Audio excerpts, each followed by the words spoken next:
Have you ever, like, walked away from a conversation and just felt completely invisible? Oh, yeah. Like you just, I don't know, background furniture in the room. Exactly. Like, no arguments, nobody said anything mean, but the connection was just completely dead. Absent. Wait, there's a fascinating reason why that happens. I mean, we live in this hyper fast-paced world, right? We're so obsessed with ticking off agendas, getting our point across, or, just trying to be the smartest person in the room. Totally. Just rushing to the finish line of the conversation. Yes. And doing that completely ignores a fundamental human hunger, which is just the desire to feel valued, to feel respected. And that is exactly what we are unpacking in today's deep dive.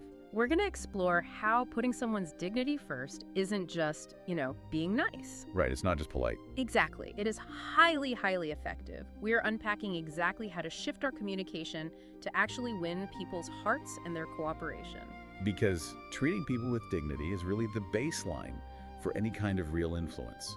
Yeah, I like to think about the alternative, that transactional communication, like playing a game of conversational ping pong by yourself. Oh, that's a great way to put it. Right, you're just hitting words off a brick wall instead of actually engaging the human being on the other side of the table. You're just showing off your backhand to nobody. Exactly. And to see this ping pong effect in action, we really need to look at where it happens the most, which is definitely the workplace. Oh, for sure. The modern workplace is basically designed to steamroll empathy. It's all about efficiency. So true. So the sources give us this really relatable scenario. Imagine you've got a colleague. Let's call her Sarah. Is he Sarah? And Sarah sends you a draft report, and she has clearly spent hours on this thing. Working through lunch, staying late, the whole deal. Yeah, exactly. And it's mostly really good, but there are some formatting errors on page 3, and she completely forgot the crucial Q3 sales data. Ah, totally normal Tuesday in the corporate world, right? Right, so let's role play the default cold approach here, because the busy manager is just going to try to fix the document. Right, so they'd reply with something like, thanks, Sarah, but the formatting is off on page 3, and you forgot the Q3 sales data. Please fix this by end of day.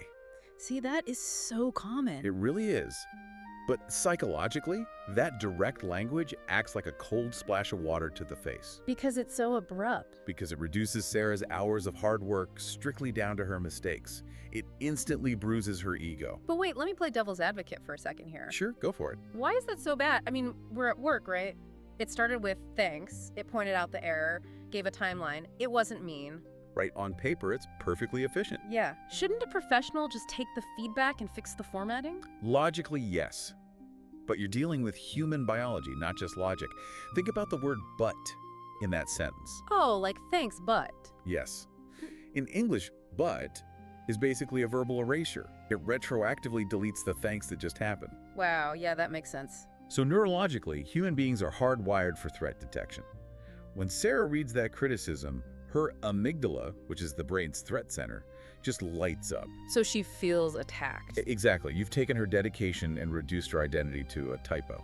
Okay, wow. So what's the alternative then? Let's role play the after the appreciation first approach inspired by Dale Carnegie. Let's do it. So instead, you take a breath and say, Sarah, thank you so much for putting this together. The depth of your analysis is fantastic. Oh, it's already so much better. Right. And then you say, I noticed a couple of quick formatting tweaks needed, and if you can just plug in the Q3 sales data, this will be absolutely perfect. The magic there is incredible, because you aren't ignoring the errors at all. Not at all. The data still needs fixing. But you are embedding those errors within the context of her overall effort. I mean, you didn't even use the word but. Exactly, you used and. And the reason this works is because recognizing her value first completely shifts her motivation. Like, she actually wants to fix it now. Yes. You gave her a dopamine hit. By proving you actually read her analysis, you affirmed her competence. So now she actually wants to polish those details for you to protect that positive image you just reflected back to her. Oh, wow. So she goes from begrudgingly complying to actively collaborating. Spot on. Okay, so building on this idea of shifting motivation, let's pivot to how this plays out in our personal lives. Oh, this is where it gets really tricky. Because the stakes are totally emotional now, not professional. Yeah, the traps are way more dangerous at home. So, picture this scenario. Your partner or a really close friend comes home and they are just venting about a highly stressful situation with a neighbor. Okay, like a neighbor playing loud music or something. Yeah, or like constantly parking in their spot. Yeah. And they were just wound up feeling so disrespected. A very high emotion situation. Definitely. So let's act out the before response here. The default problem-solving mode most of us fall into. Right. The efficiency trap again. Yeah. So they finish venting and you say, well, you should just write them an email and copy the landlord. That's the easiest way to handle it. Okay, let's unpack this. Because I do this all the time. A lot of people do. But isn't giving them the exact solution the ultimate way to help? I mean, why is that a bad thing? I want their pain to stop. I know, and it comes from a good place. Mm-hmm. But while it's practical, that phrasing practically screams, your emotional distress is a simple math problem I can solve in 2 seconds so we can stop talking about it. Oh, yikes. So it feels dismissive. Deeply dismissive. It completely invalidates their feelings. Yeah. You're trying to put a roof on a house that doesn't have a foundation yet. Because the problem in that moment isn't the parking spot, it's the emotional distress. Exactly. Okay, so let's pour the foundation then. Let's role play the empathetic mirroring approach. Okay, so they finish venting, and instead of solving it, you say, wow, that sounds incredibly frustrating. Especially when you always try to keep the peace. How are you holding up with it? Oh man, that is entirely different. You're just acknowledging their character first. Right, you make them feel seen. But it's so hard not to offer the solution. It is, but here is the fascinating psychological irony of empathy.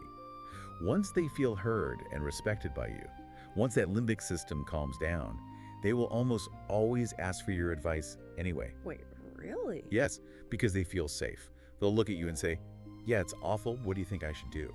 So they invite you to give the solution. Exactly. You just can't force the door open with it. That is such a huge paradigm shift. And, you know, the secret connecting both the workplace scenario and this personal one isn't just about reading words off a script. Oh, absolutely not. It's the pacing. It's the delivery. Yes, the mechanics of how we speak.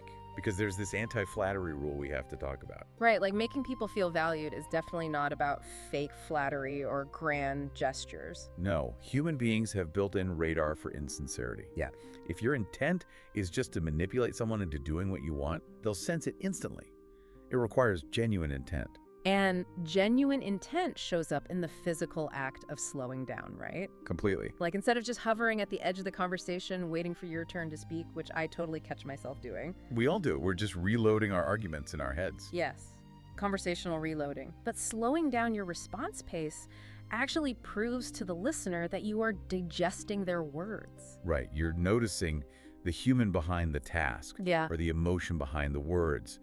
It's all about the power of the pause. Because if you just instantly fire back an empathy phrase, it still feels tactical. It feels rehearsed. But if you hold eye contact, let 2 seconds of silence pass, and then validate them, that silence allows them to feel truly respected. Wow. So to summarize the ultimate lesson from all these sources today, giving respect really is the foundation of true influence. It is the absolute prerequisite. If we don't recognize people's dignity first, our words are just going to keep bouncing off them like a brick wall. So, to you listening right now, we want to leave you with this pivotal question from the source material to ask yourself tonight. Are you just replying, or are you actually recognizing them? That's the core of it all. And to add to that, I'll leave you with the final thought to mull over. Next time you feel truly heard and valued in a conversation, pay close attention to what the other person did. Yeah, deconstruct it. Was it the brilliant advice they gave you? Or was it the quiet pause that proved they were truly listening? Did they give you a solution, or did they give you their presence? So good. Thanks for joining us, and we'll catch you on the next deep dive.